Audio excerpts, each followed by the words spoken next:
আকাশবাণী গুৱাহাটী পুৱাৰ আঞ্চলিক বাতৰি পঢ়িছো উৎপল কুমাৰ দাসে। এতিয়া প্ৰধান বাতৰিসমূহ হ'ল ৰাজ্যপাল উপৰাজ্যপাল আৰু প্ৰশাসকসকলৰ অভিৱৰ্তনত জনসাধাৰণ আৰু চৰকাৰৰ বন্ধু দাৰ্শনিক আৰু পথ প্ৰদৰ্শকৰ ভূমিকা পালন কৰিবলৈ ৰাষ্ট্ৰপতি শ্ৰী ৰামনাথ কোবিন্দৰ আহ্বান। প্ৰধানমন্ত্ৰী নৰেন্দ্ৰ মোদীৰ ভিডিঅ' কনফাৰেন্সিং ব্যৱস্থাৰে আজি ভাৰতীয় ৰিজাৰ্ভ বেংকৰ দুটা উদ্ভাৱনমূলক উপভোক্তাকেন্দ্ৰিক ব্যৱস্থা মুকলি। 2 লাখ টকাতকৈ কম উপাৰ্জনৰ পৰিয়ালৰ উচ্চতৰ মাধ্যমিক চূড়ান্ত পৰীক্ষাত অৱতীৰ্ণ হ'বলগীয়া শিক্ষাৰ্থীসকলৰ বাবে ৰাজ্য চৰকাৰৰ পৰীক্ষাৰ মাচুল ৰেহাইৰ সিদ্ধান্ত। অসম আৰক্ষীৰ মহিলা আৰ্চাৰী দলৰ ৰাষ্ট্ৰীয় আৰক্ষী আৰ্চাৰী প্ৰতিযোগিতাত স্বৰ্ণ পদক লাভ আৰু ICC T20 বিশ্বকাপ ক্ৰিকেট প্ৰতিযোগিতাৰ দ্বিতীয়খন ছেমিফাইনেলত অষ্ট্ৰেলিয়াৰ পাকিস্তানক 5 উইকেটত পৰাস্ত কৰি ফাইনেলত প্ৰৱেশ। ভাৰতে কোভিড-19 প্ৰতিষেধকৰ 100 কোটিতকৈও অধিক পালি প্ৰদানেৰে ইতিহাস ৰচাৰ বাবে আকাশবাণীয়ে দেশৰ চিকিৎসক নাৰ্ছ আৰু আগশাৰীৰ কৰ্মীসকলৰ লগতে প্ৰতিষেধক গ্ৰহণ কৰি এই লক্ষ্যত উপনীত হোৱাটো সম্ভৱ কৰি তোলা জনসাধাৰণলৈ অভিবাদন জনাইছে। একে সময়তে আমি শ্ৰোতাসকলক কোভিড-19 বিৰোধী যুঁজখন এতিয়াও সমাপ্ত হোৱা নাই বুলি সকীয়াই দিব খুজিছো। সমূহ শ্ৰোতাকে আমি দুয়োপালি প্ৰতিষেধক গ্ৰহণ কৰাৰ লগতে আনকো এই ক্ষেত্ৰত সহায় কৰিবলৈ আহ্বান জনাইছো। উৎসৱৰ এই সময়ছোৱাত সকলোকে 3টা সহজ কোভিড বিধি মানি নিজক সুৰক্ষিত কৰি ৰাখিবলৈ আমি আহ্বান জনাইছো। মাস্ক পৰিধান কৰক, 2 গজ দূৰত্ব বৰ্তাই ৰাখক আৰু হাত আৰু মুখৰ পৰিষ্কাৰ পৰিচ্ছন্নতাত গুৰুত্ব দিয়ক। কোভিড সংক্ৰান্তীয় যিকোনো তথ্য আৰু পৰামৰ্শৰ বাবে আপোনালোকে ৰাষ্ট্ৰীয় হেল্পলাইন নম্বৰ 01123978046 অথবা 1075 আৰু ৰাজ্যিক হেল্পলাইন নম্বৰ 104ত ফোন কৰিব পাৰিব। এতিয়া শুনক বিতং বাতৰি। ৰাষ্ট্ৰপতি শ্ৰী ৰামনাথ কোবিন্দে ৰাজ্যপালসকলক জনসাধাৰণ আৰু চৰকাৰৰ বন্ধু দাৰ্শনিক আৰু পথ প্ৰদৰ্শকৰ ভূমিকা পালন কৰিবলৈ আহ্বান জনাইছে। ৰাষ্ট্ৰপতি ভৱনত কালি ৰাজ্যপাল উপৰাজ্যপাল আৰু প্ৰশাসকসকলৰ 51 সংখ্যক অভিৱৰ্তন উদ্বোধন কৰি ৰাষ্ট্ৰপতি শ্ৰী কোবিন্দে এইদৰে আহ্বান জনায়।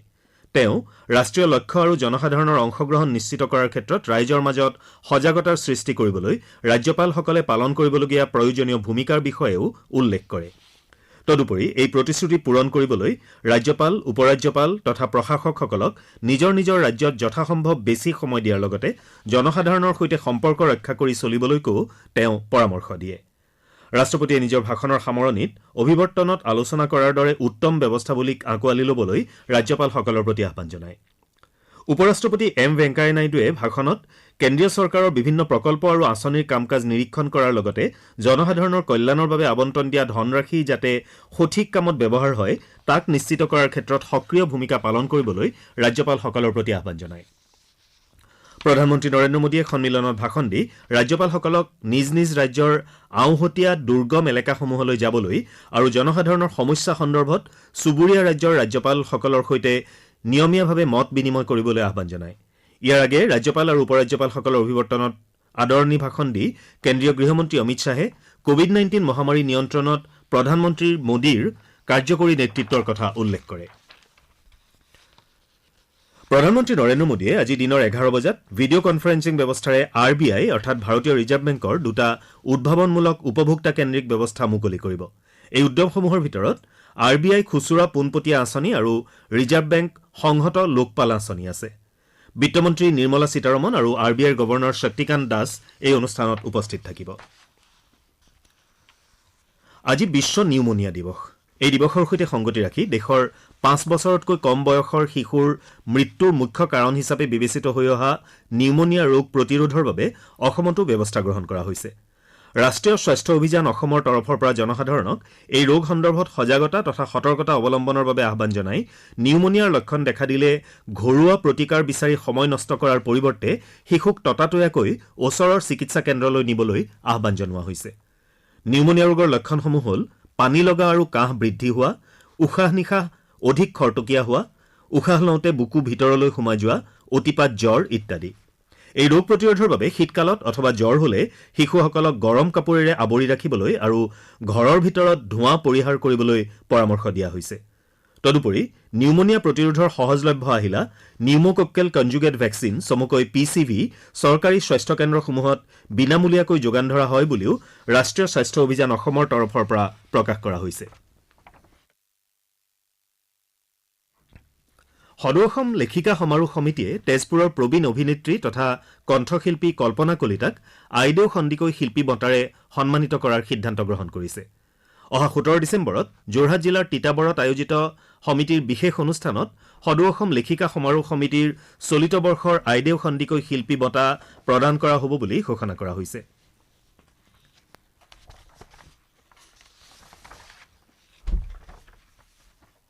গোৱাত 20 নৱেম্বৰৰ পৰা হ'বলগীয়া 52 সংখ্যক ভাৰতীয় আন্তঃৰাষ্ট্ৰীয় চলচ্চিত্ৰ মহোৎসৱৰ আন্তৰ্জাতিক প্ৰতিযোগিতা শিতানত এইবাৰ মুঠ 15খন কথাছবি প্ৰদৰ্শন কৰা হ'ব।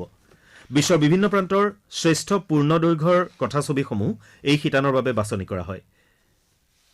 এই শিতান ভাৰতীয় আন্তঃৰাষ্ট্ৰীয় চলচ্চিত্ৰ মহোৎসৱৰ এটা গুৰুত্বপূৰ্ণ অংশ আৰু এই 15খন কথাছবিৰ মাজৰ পৰা গোল্ডেন পিকক আৰু অন্য বঁটাৰ বাবে চলচ্চিত্ৰসমূহ বাছনি কৰা হ'ব। আজি লোকসেৱা প্ৰচাৰণ দিৱস। 1947 চনৰ আজিৰ দিনটোতে জাতিৰ পিতা মহাত্মা গান্ধীয়ে প্ৰথম আৰু অন্তিমবাৰৰ বাবে আকাশবাণীৰ দিল্লী কেন্দ্ৰলৈ গৈছিল। সেই দিনটোত মহাত্মা গান্ধীয়ে আকাশবাণীৰ যোগে দেশ বিভাজনৰ পাছত হাৰিয়ানাৰ কুৰুক্ষেত্ৰত অস্থায়ীভাৱে বাস কৰা ভগনীয়া লোকসকলক সম্বোধি ভাষণ দিছিল। গান্ধীজীৰ এই ভ্ৰমণৰ স্মৃতিস্বৰূপে প্ৰতি বছৰে 12 নৱেম্বৰত লোকসেৱা প্ৰচাৰণ দিৱস পালন কৰা হয়। এই দিৱসৰ সৈতে সংগতি ৰাখি আকাশবাণী দিল্লী কেন্দ্ৰই আজি দিনৰ 3 বজাত এটা বিশেষ অনুষ্ঠান প্ৰচাৰ কৰিব। আকাশবাণী FM গোল্ড চেনেল আৰু নিউজ অন AIR এপ যোগে এই অনুষ্ঠান শুনিবলৈ পোৱা যাব। সমাজ সংস্কাৰক ভাৰতৰত্ন পণ্ডিত মদন মোহন মালব্যৰ আজি মৃত্যু তিথি। 1946 চনৰ আজিৰ দিনটোতে ওৰে জীৱন ব্ৰিটিছৰ দাসত্বৰ বিৰুদ্ধে যুঁজ দিয়া মদন মোহন মালব্যৰ মৃত্যু হৈছিল। ৰাষ্ট্ৰীয়তাবাদী শিক্ষাবিদ তথা বুদ্ধিজীৱীগৰাকীৰ মৃত্যু তিথিত মুখ্যমন্ত্ৰী ডঃ হিমন্ত বিশ্ব শৰ্মাই এটা টুইটযোগে শ্ৰদ্ধাঞ্জলি জ্ঞাপন কৰিছে। আপোনালোকে আঞ্চলিক বাতৰি শুনিছে আকাশবাণীৰ গুৱাহাটী কেন্দ্ৰৰ পৰা। ৰাজ্য চৰকাৰে 2 লাখ টকাতকৈ কম উপাৰ্জনৰ পৰিয়ালৰ উচ্চতৰ মাধ্যমিক চূড়ান্ত পৰীক্ষাত অৱতীৰ্ণ হ'বলগীয়া শিক্ষাৰ্থীসকলৰ বাবে পৰীক্ষাৰ মাচুল ৰেহাইৰ সিদ্ধান্ত গ্ৰহণ কৰিছে। চৰকাৰী প্ৰাদেশিকৃত অথবা স্বীকৃতিপ্ৰাপ্ত আন শিক্ষানুষ্ঠানৰ পৰা উচ্চতৰ মাধ্যমিক চূড়ান্ত পৰীক্ষাত অৱতীৰ্ণ হোৱা শিক্ষাৰ্থীসকলেহে এই মাচুল ৰেহাইৰ সুবিধা লাভ কৰিব। অসম উচ্চতৰ মাধ্যমিক শিক্ষা সংসদে বিগত বৰ্ষৰ দৰে এই বছৰো শিক্ষানুষ্ঠানসমূহৰ মুৰব্বীসকলক নিৰ্দেশনাসমূহ অনুসৰণ কৰিবলৈ নিৰ্দেশ দিছে। অসমত কোভিডৰ পৰা আৰোগ্যৰ হাৰ 98.48% হৈছে। ৰাজ্যখনত শেহতীয়া 24 ঘণ্টাত 262 জন কোভিড ৰোগী সুস্থ হৈ উঠে। ইয়াকে লৈ ৰাজ্যখনত বৰ্তমানলৈকে সুস্থ হৈ উঠা লোকৰ সংখ্যাই 6,04,000 অতিক্ৰম কৰিছে। ইয়াৰ বিপৰীতে ৰাজ্যখনত কালি 39,898টা নমুনা পৰীক্ষাৰ অন্তত 251 জন লোকৰ দেহত কৰোনা ভাইৰাছৰ উপস্থিতি ধৰা পৰে। ইয়াৰে 130 জন কামৰূপ মহানগৰ জিলাৰ। ৰাজ্যখনত কালি সংক্ৰমণৰ হাৰ আছিল 0.63%। ৰাজ্যখনত সম্প্ৰতি 1914 জন চিকিৎসাধীন কোভিড ৰোগী আছে। অসমত কালিৰ দিনটোত কোভিডত আক্ৰান্ত হৈ 7 জন লোকে প্ৰাণ হেৰুৱায়।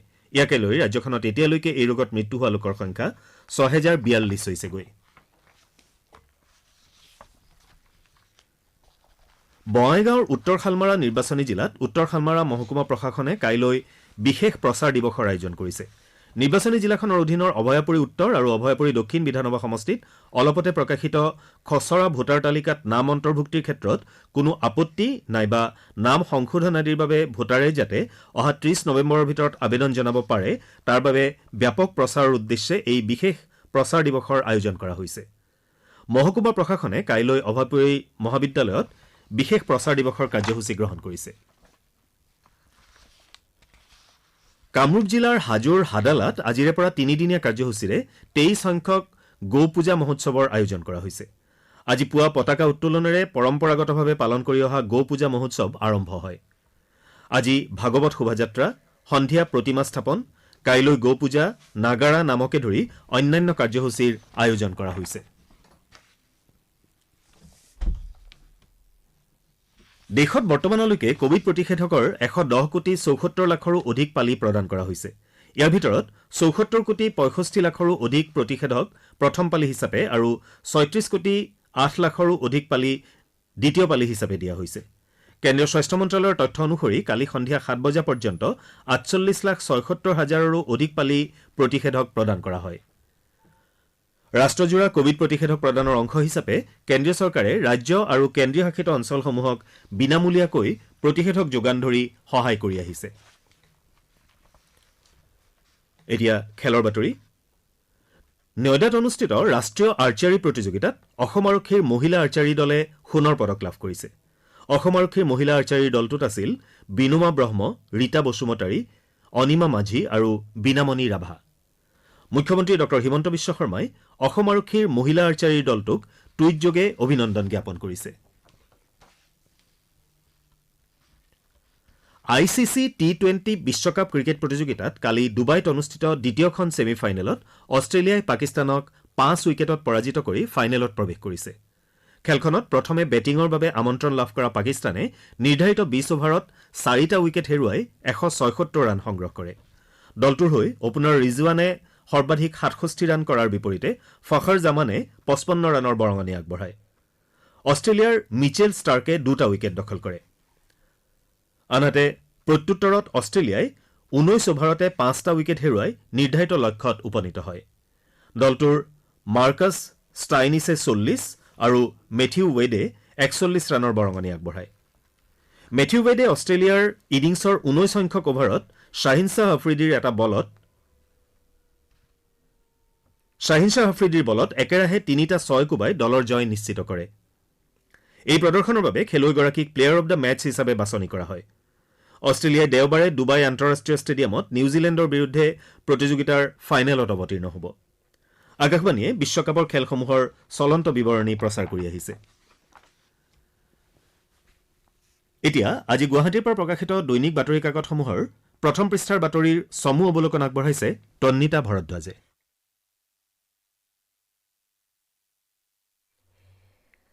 কৰিমগঞ্জ জিলাৰ অসম ত্ৰিপুৰা ৰাষ্ট্ৰীয় ঘাইপথৰ পাথাৰকান্দি সমষ্টিৰ বৈঠাখালাত কালি অটোভান আৰু এখন ট্ৰাকৰ মাজত খুন্দা লগাৰ ফলত লংগাই চাহবাগিচাৰ 10গৰাকী লোকৰ ঘটনাস্থলীতে মৃত্যু হোৱাৰ বাতৰিটো আজি গুৱাহাটীৰ পৰা প্ৰকাশিত প্ৰায় কেইখন কাকতেই প্ৰথম পৃষ্ঠাত গুৰুত্ব সহকাৰে প্ৰকাশ কৰিছে।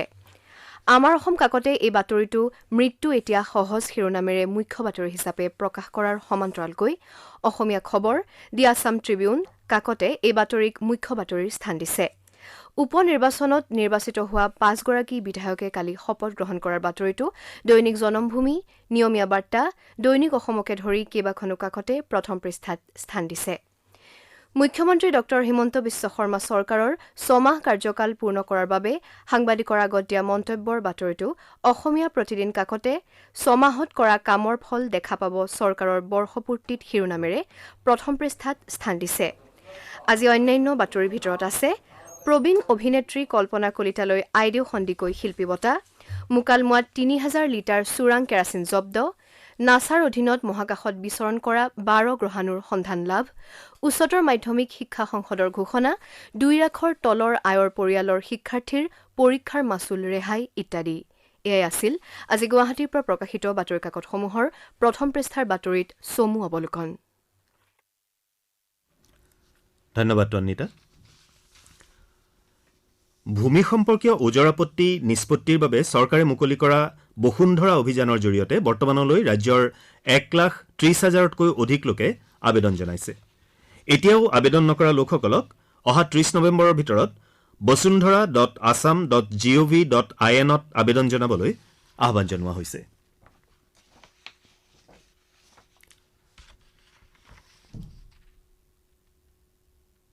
বাতৰি শেষ কৰাৰ পূৰ্বে প্ৰধান বাতৰি কেইটামান আকৌ এবাৰ। ৰাজ্যপাল, উপৰাজ্যপাল আৰু প্ৰশাসকসকলৰ অভিৱৰ্তনত জনসাধাৰণ আৰু চৰকাৰৰ বন্ধু, দাৰ্শনিক আৰু পথ প্ৰদৰ্শকৰ ভূমিকা পালন কৰিবলৈ ৰাষ্ট্ৰপতি শ্ৰী ৰামনাথ কোবিন্দৰ আহ্বান।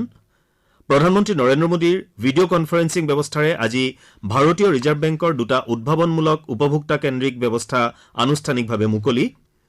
2 লাখ টকাতকৈ কম উপাৰ্জনৰ পৰিয়ালসমূহৰ পৰা উচ্চতৰ মাধ্যমিক চূড়ান্ত পৰীক্ষাত অৱতীৰ্ণ হ'বলগীয়া শিক্ষাৰ্থীসকলৰ বাবে ৰাজ্য চৰকাৰৰ পৰীক্ষাৰ মাচুল ৰেহাইৰ সিদ্ধান্ত। অসম আৰক্ষীৰ মহিলা আৰ্চাৰী দলৰ ৰাষ্ট্ৰীয় আৰক্ষী আৰ্চাৰী প্ৰতিযোগিতাত স্বৰ্ণ পদক লাভ আৰু ICC T20 বিশ্বকাপ ক্ৰিকেট প্ৰতিযোগিতাৰ দ্বিতীয়খন ছেমি ফাইনেলত অষ্ট্ৰেলিয়াৰ পাকিস্তানক 5 উইকেটত পৰাস্ত কৰি ফাইনেলত প্ৰৱেশ। আমাৰ পুৱাৰ আঞ্চলিক বাতৰি ইমানতে শেষ হ'ল। নমস্কাৰ।